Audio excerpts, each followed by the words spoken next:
Assalamualaikum warahmatullahi wabarakatuh.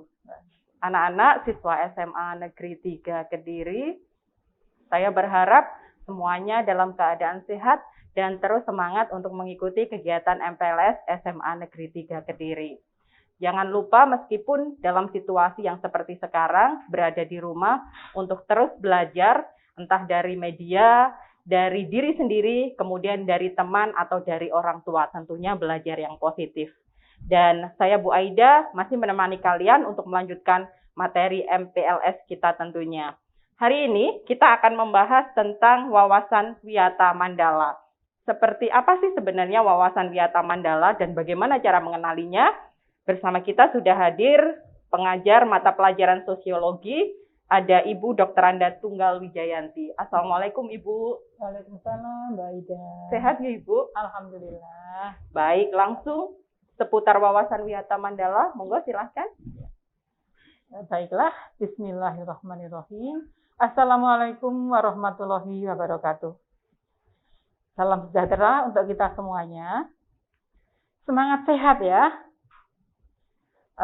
Alhamdulillah, puji syukur kepada Allah SWT bahwa sampai hari ini kita masih diberi kesehatan, kekuatan, sehingga bisa ketemu dalam acara MPLS SMA Negeri 3 Kediri. Berjumpa dengan Bu Tunggal yang hari ini akan menyampaikan materi tentang wawasan Wiyata Mandala. Sebenarnya materi ini bukan asing buat kalian, karena dulu di SMP tentunya sudah pernah membaca, mengenal materi ini. Apakah wawasan Wiyata Mandala itu? Wawasan berarti cara pandang, cara meninjau, cara melihat, atau cara tanggapan indrawi terhadap sesuatu. Tentunya yang ada di lingkungan kita. Itu wawasan. Wiyata berarti pendidikan. Sedangkan mandala berarti lingkaran, bundaran, atau bulatan. Atau juga dapat diartikan sebagai lingkungan. Dengan demikian, wawasan Wiyata Mandala adalah cara memandang sekolah sebagai lingkungan pendidikan dan pembelajaran. Demikian untuk definisi ya Mbak Ida. Ya. Oleh karena itu, sekolah mengemban misi pendidikan. Sekolah tidak boleh digunakan untuk kepentingan lain yang berada di luar bidang pendidikan.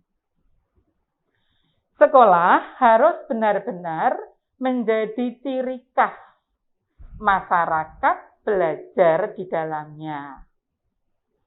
Jadi yang utama dalam lingkungan sekolah itu belajar, ya Mbak Ida ya, belajar.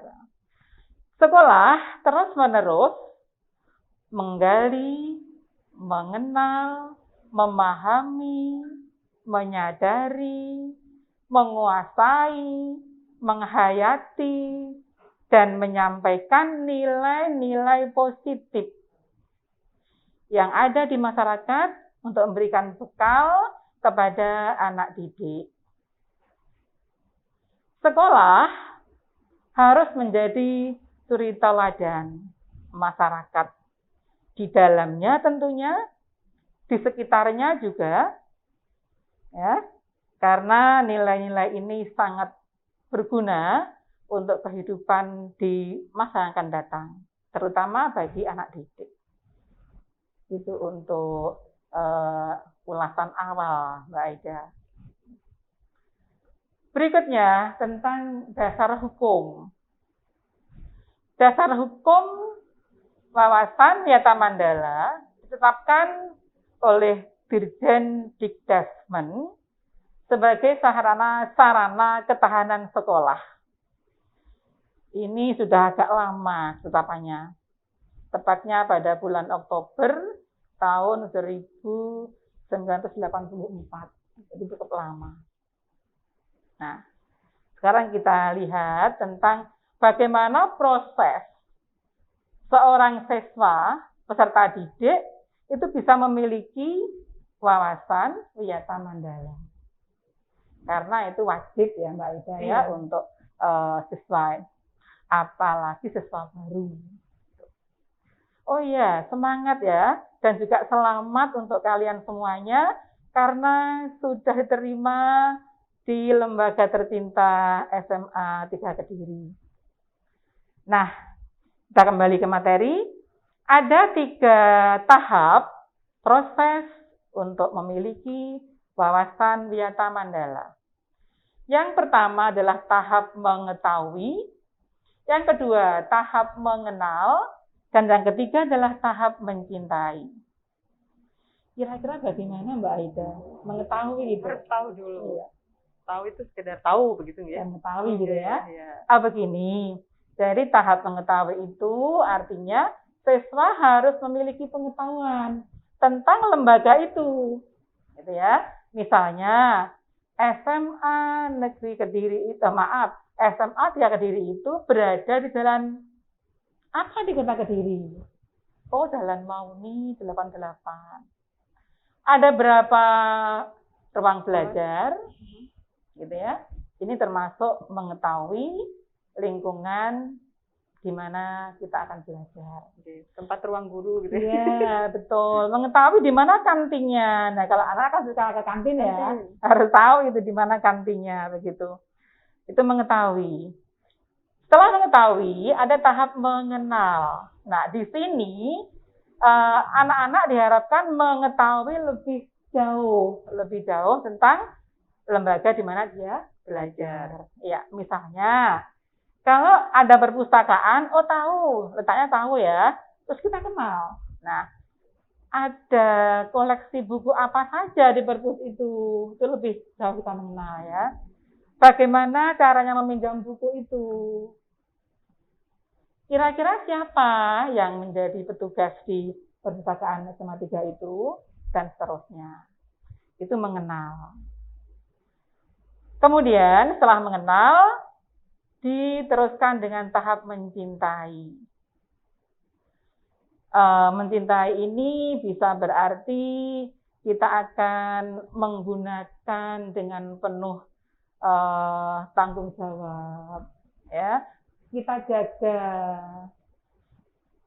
apa yang kita miliki itu, perpustakaan kita jaga, bukunya juga tidak dirusak, ya seperti itu. Kemudian apakah bisa mencintai gurunya? Ya bisa. Dalam arti mencintai itu misalnya kita hormat kepada beliau. Kemudian kita mentaati apa yang diperintahkan dalam mengerjakan tugasnya misalnya. Itu mencintai. Jadi sebaiknya setiap siswa itu harus mengetahui, mengenal, mencintai lembaga di mana ia belajar, baik lingkungan fisik maupun lingkungan sosial. Kalau seperti gedung kan lingkungan fisik ya, guru lingkungan sosial. Berikutnya adalah komponen penting wawasan wiyata mandala. Ada 5 komponen, Mbak Aida. Ada komponen kepala sekolah, komponen guru, komponen siswa akademika, komponen murid, dan komponen masyarakat sekitar. Dan tiap-tiap komponen ini akan memiliki peran yang saling mendukung demi terwujudnya lingkungan pendidikan yang baik. Saya rasa Mbak Aida juga sudah paham betul bagaimana saling mendukung itu antara sekian peran yang ada ya. Nah, ini kita lihat tentang bagaimana peran dari kepala sekolah. Kepala sekolah berwenang dan bertanggung jawab penuh terhadap penyelenggaraan pendidikan. Kemudian kepala sekolah dihormati dan berwibawa. Artinya siapapun yang berkepentingan dengan sekolah harus melalui kepala sekolah. kita hormati beliau, kita jaga ya, nama baiknya dan seterusnya. Yang ketiga, semua aparat sekolah tidak boleh bertindak sendiri-sendiri, melainkan atas seizin penanggung jawab ya kepala sekolah. Kepala sekolah melaksanakan program-program yang telah disusun bersama dengan komite sekolah. Jadi intinya kepala sekolah ini memiliki peran yang luar biasa, yang sangat penting. Dan antar komponen tidak boleh saling intervensi terhadap peran komponen yang lain. Kalau mereka melaksanakan perannya masing-masing, insya Allah semuanya akan kita berjalan dengan baik.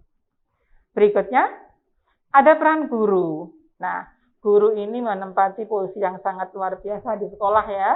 Nah, guru punya peran menjunjung tinggi martabat dan citranya, terutama di hadapan peserta didik. Baik sikapnya, tingkah lakunya, ya ucapannya, begitu. Guru menjadi teladan di masyarakat, ya masyarakat sekolah, ya masyarakat lingkungan sekitar. Yang ketiga, guru harus mampu memimpin baik lingkungan sekolahnya, anak didiknya, dan juga lingkungan di luar sekolahnya, keluarganya, lingkungan sekitarnya. Nah ini, kata-kata guru itu memang sudah sejak lama ya.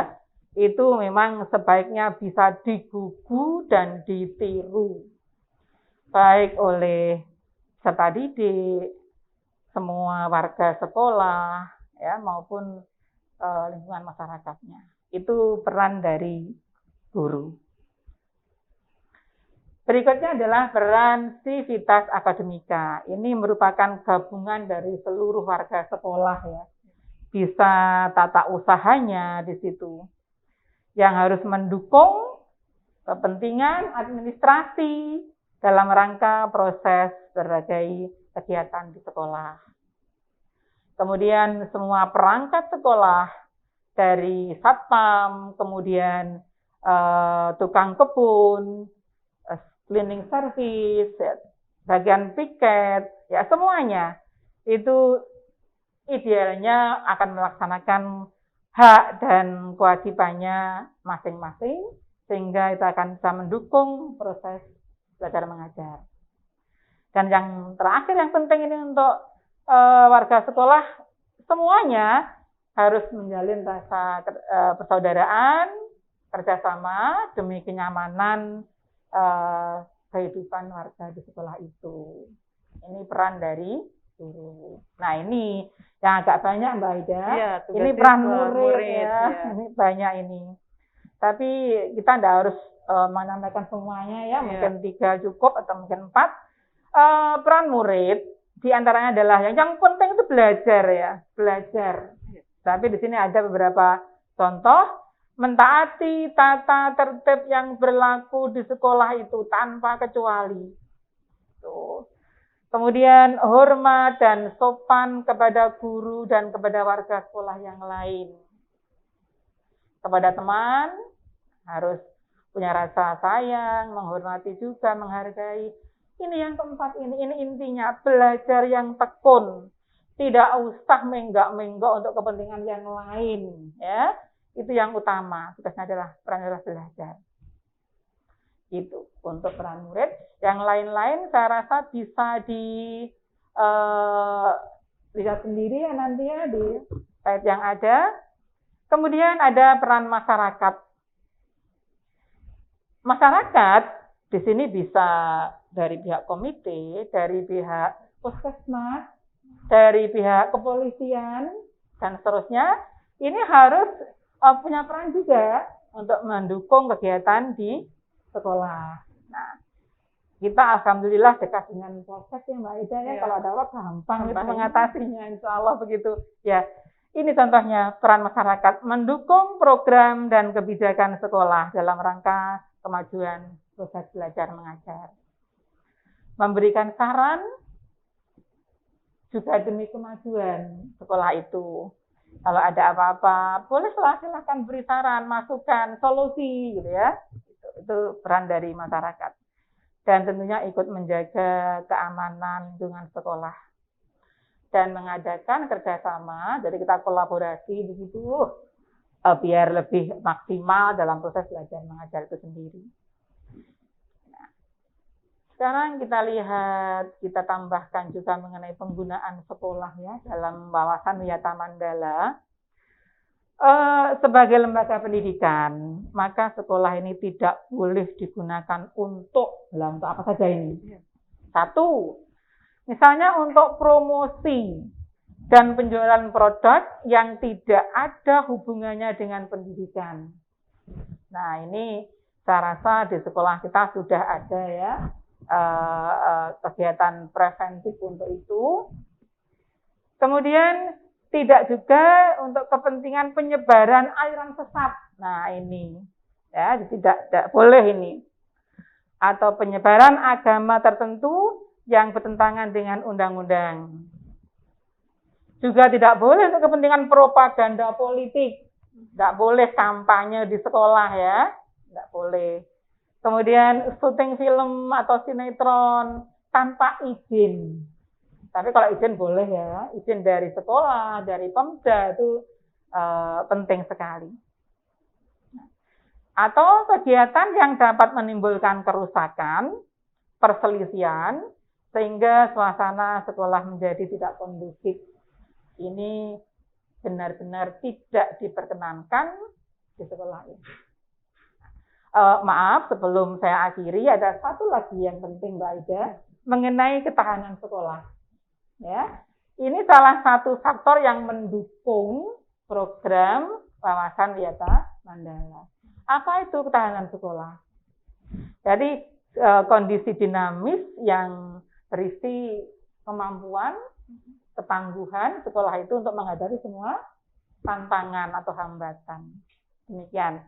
Saya berharap yang saya sampaikan ini akan berguna untuk anak-anak, untuk warga sekolah, dan mohon maaf bila ada kesalahan Mbak Aida. Saya akhiri. Assalamualaikum warahmatullahi wabarakatuh. Waalaikumsalam warahmatullahi wabarakatuh. Ya. Apa yang bisa dilakukan oleh anak-anak sebagai siswa baru tentunya agar bisa tidak hanya memahami tapi juga menjalankan kegiatan wawasan Wiyata Mandala ini dengan maksimal? Iya, memang sebenarnya kalau tidak pandemi ya Mbak Aida ya, ini bisa datang ke sekolah, kemudian kita lihat bagaimana kondisi sekolah itu. Tapi kalau seperti ini saya rasa cukup dengan buka berbagai media, ya, kenali lebih banyak, kemudian pahami tentang hal-hal yang berhubungan dengan sekolah, di mana mereka menjadi siswa baru, sehingga nanti akan bangga dengan sekolahnya, karena saya yakin SMA 3 Kediri termasuk sekolah yang hebat ya, semua di Kediri, maaf. Gitu. Ya, Mbak. Baik, itu tadi materi seputar wawasan Wiyata Mandala bersama Ibu Dr. Anda Tunggal Wijayanti. Nanti kalau mau ketemu sama Bu Tunggal, insya Allah kalau sudah masuk di hari biasa ya, mudah-mudahan. Baik, dan anak-anak, demikian tadi materi seputar wawasan Wiyata Mandala. Jangan lupa untuk meresum sesuai dengan tugas yang diberikan, supaya tetap ada yang baru dan ada yang selalu kalian pelajari selama mengikuti MPLS di SMA Negeri 3 Kediri, meskipun tidak langsung berada di sini. Saya, Bu Aida, mengucapkan terima kasih. Mohon maaf apabila ada kekurangan. Wassalamualaikum warahmatullahi wabarakatuh. Waalaikumsalam warahmatullahi wabarakatuh.